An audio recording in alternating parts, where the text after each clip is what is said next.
साथियों, जय आर श्याम, जय हरि संजीवनी। सर, आपका परिचय दीजिए। मेरा परिचय राजेश कोटकर और मेरा गांव कस्बे गवान, अमरावती जिला। अमरावती जिला। तो सर, आपके इस खेत में ये कौन सी फसल लगाई है यहाँ पर? यहाँ पर सर सोयाबीन और तुअर लगाई है। देखिए, मिक्स क्रॉप है, मिक्स क्रॉप। सोयाबीन और तुअर। तो साथियों, हम देख सकते हैं, ये देखिए यहाँ पर सोयाबीन है। इसके बाजू में बीच में ही एक लाइन जो है ये तुअर की लाइन होती है। ये पूरे के पूरे खेत में है, यहाँ पर हम देख सकते हैं। लेकिन अगर क्वालिटी की बात की जाए तो मैं आपको दिखाता हूँ। ये जो तुअर है, तो हम देख सकते हैं एक भी पौधा इसका कहीं पर भी मरा हुआ नहीं है। यानी कि जो फिजरम विल्ट की बीमारी है वो बिल्कुल भी यहाँ पर नहीं है। और ये बाजू का ही खेत है, मैं आपको दिखाता हूँ। सेम मिट्टी है, सब कुछ सेम है, एक ही जगह पर है। इसमें भी सोयाबीन में ही मिक्स करके ये तुअर की फसल ली है। तो हम देख सकते हैं, ये देखिए यहाँ पर ये सोयाबीन है और ये तुअर की लाइन है। तो तुअर की लाइन में हम देखेंगे, यहाँ का एक पौधा है, दूसरा मर गया है, तीसरा है, चौथा, पांचवा, छठा भी अभी मर रहा है। ये देखिए पूरा का पूरा अगर हम देखेंगे तो हर जगह पर जो पौधे हैं वो पौधे मर रहे हैं। जो बाजू का खेत है वहाँ पर भी तुअर और सोयाबीन मिक्स क्रॉप है। यहाँ पर भी सोयाबीन और तुअर मिक्स क्रॉप है। यह हम देख सकते हैं कि बहुत ज़्यादा पैमाने पर यहाँ पर जलन की बीमारी है।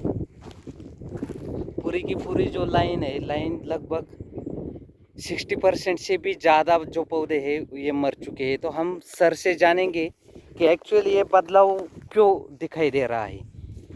सर, क्या डिफरेंस होगा कि उस खेत में जो तुअर है एक भी पौधा मरा नहीं है और इस खेत का पौधे लगभग 60% से भी ज़्यादा पौधे मर रहे हैं। तो इसके पीछे क्या कारण क्या हो सकता है? सर कई कई कई सालों से ये खेत में यही प्रॉब्लम है, जो मेरे भी खेत में प्रॉब्लम था कि तुअर की पौधे मरते थे। लेकिन गए 3 साल से इस खेत में मैं हरीश संजीवनी और सॉइल हेल्थ का जो प्रयोग कर रहा हूँ। जो हर फसल मेरी रहती है उसमें सोयाबीन में हो या कपास हो, उसमें सॉइल हेल्थ और हरीश संजीवनी का उपयोग करने से मेरे खेत में का ये जो रोग था ये कम हो चुका है। और मैं ये 3 साल से कंटिन्यू इस खेत में यूज़ कर रहा हूँ। और ये खेत में रासायनिक यूज़ हुआ है। यहाँ सोयाबीन को भी खाद डाला गया है, तुअर को भी खाद डाला गया है, लेकिन मेरे खेत में अभी तक मैंने कुछ भी केमिकल भी डाला नहीं है और सॉइल हेल्थ भी डाला नहीं है इसमें। लेकिन इसमें पिछले साल डाला हुआ था और आज भी मैं इसमें सॉइल हेल्थ डालने वाला हूँ। तो सर ने पिछले 3 साल से इस्तेमाल कर रहे हैं, हालांकि 2 साल इस्तेमाल हो चुका है। और अभी जब बुआई की है तो उस समय बिल्कुल भी, यानी कि हरीश संजीवनी का स्टेज नंबर 1 भी नहीं, सॉइल स्पेशल भी नहीं दिया है वो। हालांकि अभी ये खरपतवार नाशक जाने के बाद वो सॉइल हेल्थ और हरीश संजीवनी स्टेज नंबर का इस्तेमाल करने वाले हैं। लेकिन यही बदलाव है, अगर आपकी ज़मीन उपजाऊ बन जाती है, अगर ज़मीन भुरभुरी होती है, तो ये जो फिजरम वेट जैसी बीमारी है, ये बीमारी आपको बिल्कुल देखने को नहीं मिलती है। और जहाँ पर इस्तेमाल एक्चुअल बुआई करते समय रासायनिक खादों का इस्तेमाल उन्होंने किया है, इन्होंने तो बिल्कुल रासायनिक का भी इस्तेमाल नहीं है, हरीश संजीवनी का भी अभी तक इस्तेमाल नहीं है। केवल पिछले 2 साल इस्तेमाल करने के कारण जो ज़मीन की सुधारना हुई है, उपजाऊ क्षमता बढ़ी है, उसके कारण ज़मीन पूरी तरह से हम देख सकते हैं कि पूरी तरह से अभी भी पूरी तरह से ये हम मिट्टी हाथ से निकाल सकते हैं, ये कंडीशन है।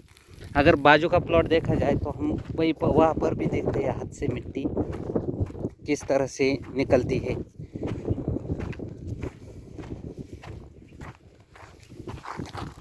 यहाँ पर देखिए ऐसा कुछ भी नहीं है, यहाँ पर ज़्यादा ताकत लगाने के बावजूद भी सिर्फ इतना ही आता है।